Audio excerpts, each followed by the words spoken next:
Film Reminiscence menceritakan tentang masa depan yang sangat berbeda dengan masa kini.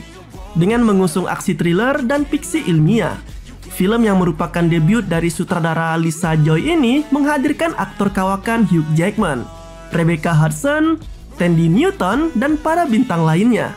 Jadi gimana keseruan film ini? Berikut adalah kisahnya. Film diawali dengan memperlihatkan pemandangan kota Miami yang telah terendam air. Di sana terlihat Nick Bannister yang tengah menuju ke tempat kerjanya. Ia diceritakan sebagai seorang investigator swasta yang bertugas untuk memecahkan sejumlah kasus melalui kenangan masa lalu, menggunakan sebuah mesin canggih yang biasa disebut sebagai tangki kenangan. Tangki kenangan bisa menampilkan memori dari seseorang ke dalam bentuk 3D. Dan tampilannya terlihat begitu nyata, seperti kejadian yang terjadi pada saat itu. Namun sejak perang besar telah terjadi dan bencana banjir besar melanda dunia, banyak orang yang telah kehilangan sosok yang disayanginya. Hingga kemudian alat canggih yang biasa disebut sebagai tangki investigasi pun beralih fungsi sebagai tangki kenangan yang sering digunakan oleh orang banyak untuk bisa mengenang kembali masa-masa indah dalam hidupnya. Seperti biasa, Nick dan rekan kerjanya yang bernama Watts kali ini juga kedatangan beberapa kliennya. Mulai dari seorang pria parubaya yang ingin mengenang kembali momen saat ia bermain bersama anjing kesayangannya. Ada juga seorang pria yang ingin mengenang indahnya kebersamaan bersama pasangannya. Dan ada juga seorang wanita yang ingin merasakan kembali kenangan saat menggendong bayi perempuannya. Serta ada juga yang hanya ingin merasakan kembali hubungan bercocok tanam dengan mantan pasangannya. Pokoknya di tangki kenangan kamu bisa mengenang masa-masa indah di masa lampau. Dan kenangan itu akan terasa nyata. Namun tepat ketika Nick akan pulang dari tempat kerjanya ini, tiba-tiba datang satu klien lagi. Seorang wanita yang mengaku ingin mencari kuncinya yang hilang melalui tangki kenangan dengan berharap agar kunci rumahnya bisa ditemukan lagi melalui ingatannya. Meski awalnya Watts menolak dengan alasan tempat tersebut telah tutup, namun Nick yang nampak tertarik dengan wanita itu tetap mempersilahkan masuk dan memulai investigasi masa lalunya. Secara mengejutkan, wanita itu malah melepas semua pakaiannya ketika masuk ke dalam tangki. Meski Nick sudah menawarinya pakaian khusus untuk berendam di sana. Dan di sini Nick melihat pemandangan indah dengan gratis dari seorang klien wanita yang dirasa sangat legit dan juga sangat mantap. Wanita itu juga sempat memperkenalkan dirinya yang bernama May. Nick yang awalnya memang sudah tertarik pada May, kini makin penasaran pada sosok tersebut setelah ia terpukau dengan penampilan May yang diketahui adalah seorang penyanyi di bar. Setelah selesai dengan May, tanpa sengaja Watts menemukan anting kliennya yang tertinggal di sana. Dan anting tersebut langsung dibawa oleh Nick yang berniat ingin menyimpan dan mengembalikannya jika bertemu lagi dengan kliennya itu. Dalam perjalanan pulang, Nick kembali menarasikan tentang kehidupan di Miami yang telah jauh sangat berubah, di mana saat ini semua warganya menjadi nokturnal, sehingga pemandangan kota di siang hari justru terlihat seperti kota mati. Warga seolah menghindar dari semua kenangan indah yang pernah mereka lalui saat siang hari, sehingga semua aktivitas kini dilakukan hanya pada malam hari saja. Peperangan yang terjadi beberapa tahun sebelumnya juga tidak hanya berdampak pada terendamnya sejumlah kota termasuk Miami, tetapi juga makin maraknya aksi kerusuhan, korupsi di mana-mana, bahkan pembebasan lahan pun dilakukan dengan cara yang sangat kotor. Seperti membeli tanah yang dihargai hanya 1 sen dolar, hingga pembakaran paksa gedung yang mengakibatkan jatuhnya korban jiwa. Seperti yang telah dilakukan oleh salah satu pengusaha kaya raya bernama Walter Sylvan, yang pada akhirnya selalu kebal terhadap hukum yang ada di kota itu. Kini Nick terlihat mendatangi sebuah bar, di mana bar ini adalah tempat May bekerja. Keakraban dua orang itu pun mulai terjalin. Hingga kemudian May mengajak Nick ke rumahnya dan terjadilah hubungan intim di antara keduanya. Dan di sini Nick tidak pernah salah. Ternyata May benar-benar terasa legit sekali. Setelah selesai dengan momen yang enak itu, tiba-tiba pula pandangan menjadi seperti ilusi, yang ternyata itu semua hanyalah bayangan masa lalu yang Nick munculkan kembali melalui tangki kenangan.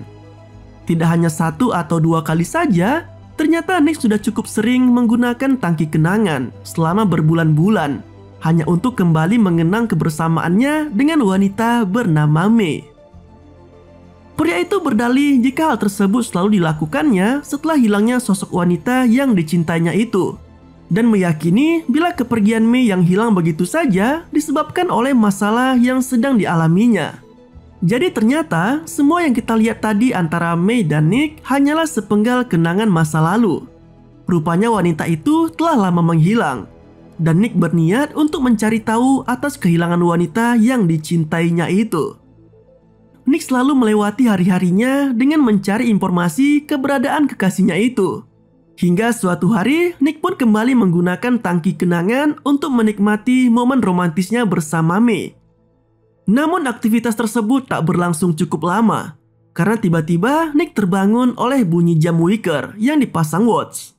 Dan anehnya, pria itu juga menemukan anting May saat keluar dari tempat kerjanya.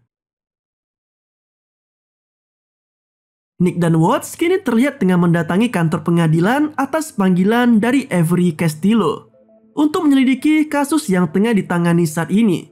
Di sana terdapat sebuah tangki kenangan milik pemerintah yang berukuran lebih kecil untuk digunakan Nick dan Watts dalam mengungkap kenangan dari tahanannya saat ini. Di tempat tersebut terlihat juga seorang tahanan kasus narkoba bernama Fox yang ditenggarai merupakan anak buah dari seorang bandar narkoba yang bernama Senjo. Hingga kemudian saat Nick mulai mengambil kendali dari tangki kenangan tersebut, mulai dimunculkanlah gambaran kenangan dari Fox yang memperlihatkan sosok Senjo di sana. Akan tetapi yang mengejutkan justru dalam tampilan tersebut terlihat juga May yang sedang bekerja sebagai stripper di tempat Joe. Gembong narkoba itu bahkan terlihat sangat tertarik dengan May hingga menjadikan wanita itu sebagai pacarnya. Dari cuplikan kenangan Fox juga terungkap bahwa May merupakan pecandu narkoba yang selama ini nampaknya selalu dirahasiakannya dari Nick. Hal itulah yang kini mengganggu pikiran Nick hingga membuatnya semakin bertanya-tanya tentang sosok asli dari May. Rasa penasaran itulah yang kini membuat Nick mendatangi tempat tinggal Senjo dengan berpura-pura sebagai seorang angkatan laut dan ingin mengajaknya bekerja sama. Namun sialnya, aksi tersebut malah gagal karena Joe telah menyadari adanya kejanggalan dari Nick, hingga membenamkan kepalanya berkali-kali di akuarium untuk mengatakan alasannya datang ke tempat tersebut. Nick pun akhirnya mengakui jika tujuannya adalah untuk mencari May. Namun Joe malah mengatakan jika wanita itu justru sempat menipunya dan telah kabur darinya sudah cukup lama. Dalam kondisi Nick yang tak berdaya, tiba-tiba datang Watts yang langsung menghabisi semua orang yang ada di sana, termasuk si gembong narkoba itu, dan menyelamatkan Nick dari tempat tersebut. Kembali dengan tangki kenangan, Nick memulai lagi mencari informasi mengenai keberadaan May, memulai kenangan masa lalunya bersama wanita itu. Kali ini Nick mendapatkan penjelasan tentang pelarian yang sempat dilakukan oleh May ke New Orleans, di mana itu dilakukannya tepat saat London tenggelam. Dari tempat Senjo di New Orleans itulah ia kembali melanjutkan perjalanannya ke Miami tanpa membawa uang sedikit pun dan tanpa tujuan yang jelas, hingga ia menjadikan sebuah sampan sebagai tempat istirahatnya untuk sementara, dan kemudian diselamatkan oleh franchise setelah wanita itu terombang-ambing tanpa tujuan di atas sampan kecilnya. Namun dari ingatannya juga, Nick mengetahui bahwa May sempat bertemu dengan Watts sebelum kepergiannya. Dan kini giliran Watts yang menggunakan tangki kenangan itu untuk mencari tahu informasi lain mengenai May. Dalam memori ingatan Watts terungkap juga bahwa May sempat mengaku jika dirinya merupakan pencandu narkoba sejak kedatangannya di New Orleans. Keduanya kini menemukan fakta baru yang lebih mengejutkan, di mana May ternyata sempat terlihat mengambil kunci brankas di tempat kerja Nick. Tak hanya itu, May juga nampaknya sudah cukup lama mencari tahu kode dari brankas di sana. Hingga kemudian ditemukanlah fakta lagi bahwa brankas dari salah satu klien di sana yang bernama Elsa Kerin telah menghilang. yang kemungkinan besar memang itu secara sengaja diambil oleh Mei. Jadi sebenarnya ada masalah apa nih Mei dengan wanita bernama Elsa tadi? Kok dia curi pula memori kenangan dari Elsa? Nah, Elsa sendiri merupakan seorang wanita yang selama ini cukup sering menggunakan tangki kenangan hanya untuk merasakan kenikmatan bercinta dengan pasangannya di masa lalu yang sempat terlihat di awal film tadi. Karena rasa penasaran yang semakin bertambah, akhirnya Nick pun bergegas menuju ke pasar apung di area taman yang ditenggarai menjadi tempat bekerja si Elsa. Sesampainya di tempat tersebut, Nick sempat menanyakan ke beberapa orang di sana. Hingga akhirnya ia bertemu dengan seorang teman Elsa. Dalam pengakuannya, teman Elsa itu mengatakan jika wanita yang dicari Nick saat ini telah tewas dan belum terungkap siapa pembunuhnya. Namun ia mengaku sempat melihat seorang pria misterius yang kemungkinan menjadi pembunuh Elsa. Ia juga mengatakan bahwa sejak tewasnya Elsa, anak laki-lakinya yang bernama Freddy telah dibawa oleh suaminya bersama dengan seorang wanita yang diakuinya sebagai pacar barunya. Rasa penasaran yang kian membingungkannya telah membuat Nick masuk ke sebuah bangunan tua. Di sana ia tiba-tiba diserang oleh pria misterius yang menyuruhnya untuk menjauhi Mei dan melupakannya. Namun melalui tangki kenangan di tempat kerjanya, akhirnya Nick mengetahui siapa sosok misterius yang sempat menyerangnya itu, yang diketahui bernama Cyrus Bote dan merupakan polisi korup yang selama ini bekerja sama dengan Senjo. Di tempat lain, demo sedang terjadi menyusul kematian Walter Sylvan, sang tuan tanah yang kotor, dan semua pendemo menginginkan haknya kembali atas semua tanah yang telah direbut pria itu. Namun sialnya, kasus yang menggantung itu malah membuat harta peninggalan Walter justru akan diwariskan kepada istri dan anaknya. Nick tiba-tiba teringat pada istri dari Walter yang bernama Tamara Sylvan, merupakan klien lamanya yang juga sempat menggunakan tangki kenangan di tempat kerjanya. Hingga kemudian Nick yang kembali memunculkan memori kenangan Elsa kini menemukan fakta baru. Jika Walter si tuan tanah merupakan selingkuhan dari Elsa. Tak hanya itu, Watts juga menemukan fakta lagi bahwa Bote sempat berseteru dengan Joe hingga membuatnya pergi ke Miami dan mulai bekerja dengan Tamara. Keesokan harinya, Nick datang ke rumah Tamara untuk mendapatkan informasi yang ia butuhkan tentang keberadaan Bote.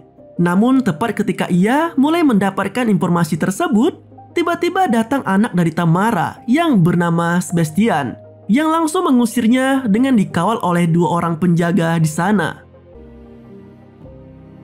Nah, berbekal sedikit informasi yang didapatnya dari Tamara, Nick kini mendatangi sebuah camp tempat para pengungsi dan para gelandangan. Hingga dia pun menemukan Bote bersama dengan seorang wanita yang cukup asing baginya. Tanpa basa-basi, Nick langsung menodongkan pistolnya ke arah Bote, hingga membuat pria botak itu pun kabur. Perkelahian juga sempat terjadi hingga membuat keduanya tenggelam.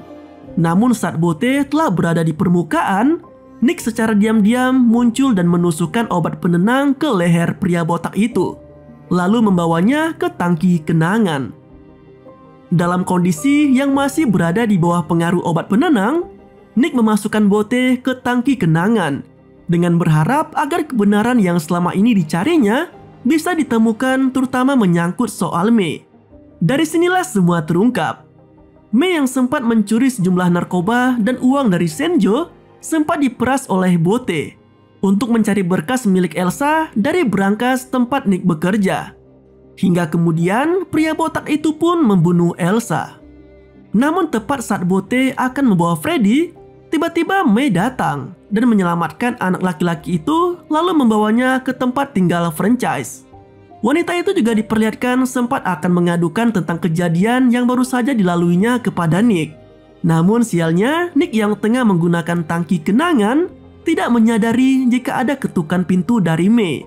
Alhasil, Bote yang memang sejak awal telah mengikuti Mei, akhirnya membawa wanita itu secara paksa dari sana. Sementara Mei hanya bisa meninggalkan anting-antingnya tepat di depan kantor Nick, dengan berharap agar pria yang dicintainya itu akan mengetahui tanda yang diberikannya.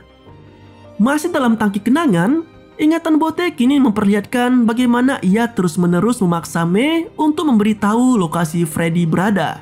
Namun Mei yang bersikeras tidak ingin mengatakannya, malah memilih untuk mengakhiri hidupnya dengan menelan banyak narkoba dan terjun dari tempatnya disekap. Nick yang mengetahui kematian Mei, dia pun langsung menyiksa Bote dengan mengulang-ulang kejadian kelam yang sempat dialami oleh pria botak itu, hingga membuatnya benar-benar tersiksa selama berada di tangki kenangan. Dengan penuh amarah, Nick kini kembali mendatangi rumah Tamara dan langsung mengungkapkan fakta yang sebenarnya kepada Sebastian, di mana selama ini Sebastianlah yang menjadi dalang dari tewasnya Elsa, termasuk percobaan pembunuhan yang ingin dilakukannya kepada Freddy yang merupakan saudara kandungnya sendiri, meski terlahir dari rahim Elsa. Tujuan Sebastian tentu adalah agar menjadi pewaris tunggal dari semua kekayaan yang dimiliki oleh mendiang ayahnya yang bernama Walter Sylvan. Namun Nick juga mengatakan jika Freddy kini telah berada di tempat yang aman. Bahkan dia sendiri telah mengutus pihak kepolisian untuk menjemput anak dari hubungan Walters dan Elsa itu. Sebastian yang awalnya sempat ingin bunuh diri, akhirnya memutuskan untuk mengurungkan niatnya itu dan tetap pasrah dengan kasus yang akan dihadapinya saat ini. Seolah telah terjawab semua rasa penasarannya itu, Nick ini menyerahkan file kenangan dari Elsa dan Bote kepada Watts, yang diyakininya bisa mengungkapkan tentang kebusukan dari Walter selama ini, yang kasusnya tidak terselesaikan oleh pihak kepolisian. Di seluruh sudut kota diperlihatkan banyaknya kerusuhan yang dilakukan oleh para demonstran, menyusul terungkapnya kebusukan dari Walters yang selama ini mereka suarakan. Di akhir film, diperlihatkan Nick yang kembali masuk ke tangki kenangan untuk bisa merasakan lagi momen kebersamaannya dengan Mei, sosok wanita yang selama ini sangat dicintainya. Ia bahkan melakukannya hampir di sepanjang sisa hidupnya, karena diperlihatkan kondisinya yang telah semakin keriput dan beruban. Sama halnya dengan Watts yang masih tetap setia menjaganya dalam ketenangan di dalam tangki kenangannya itu. Dan film pun berakhir dengan begitu santuy. Di film ini, kenangan masa lalu yang bisa dirasakan pada tangki kenangan benar-benar terasa nyata oleh penggunanya, dan seakan mereka sedang dalam keadaan tersebut. Film ini dari segi cerita sangat bagus dan terdapat banyak intrik di dalamnya. Nick yang telah kehilangan wanita yang sangat dicintainya itu, ternyata ada cerita rahasia di baliknya. Dan semuanya berakhir atas keserakahan oleh Sebastian yang hanya ingin mendapatkan harta warisan dari ayahnya, yaitu Walters, si juragan tanah. Terima kasih telah menonton video ini. Sampai jumpa pada video selanjutnya. Yoi banget gitu.